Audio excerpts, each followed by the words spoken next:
Cutting costs, absolutely, of course, what you should be doing, but there's only so far you can go with that. Okay, there's a point at which the process is in place and hopefully nothing goes wrong, and you can maintain an ASIC, which is, whatever target you're aiming for. $100 is, I say, that's a big deal. It's a meaningful deal, but there's a point at which it's optimized, and there's no point in spending time optimizing any further because it's just disproportionate returns, right?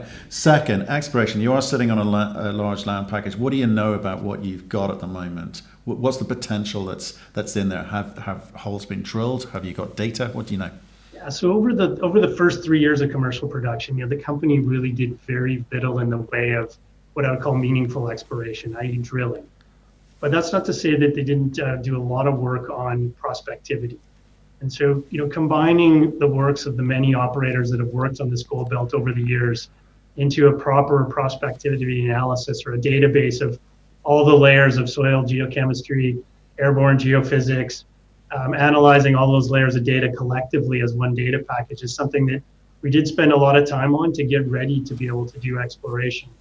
And we just never had the balance sheet to commit to being able to do it. So now that we're there, we've got a commitment there for $10 million a year, $10 million for this year, pardon me. Certainly success driven. If we have success, there's certainly the ability to divert more funds into that if we see it's worthwhile. And we're really looking at 3 areas of exploration where we see tremendous potential to add to the business case here. First and foremost is over 4 years of mining.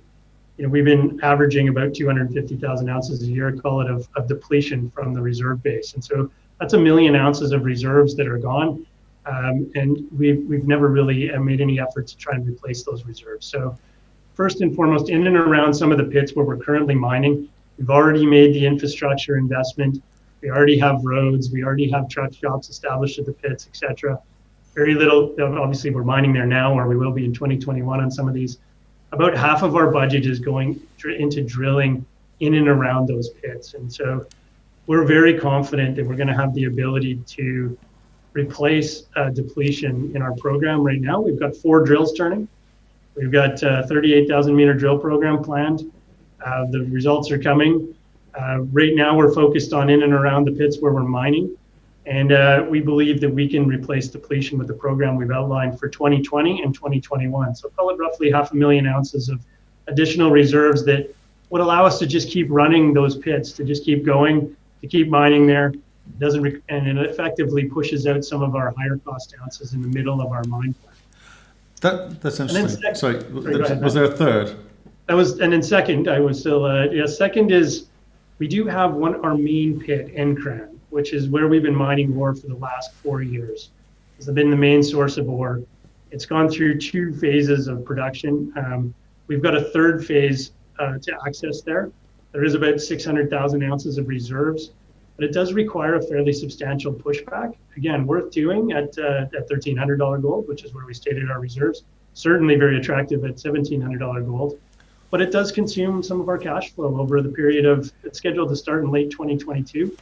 And it'll take about 1.5 years to get in there and really access those reserves. So what we're targeting with our second half of our exploration program this year is we do have one particular trend which we think can be a new deposit. It's located about 6 miles or 10 kilometers south of the processing plant.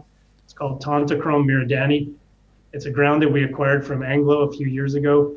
It's about a 3 kilometer long, 2 mile long trend of mineralization.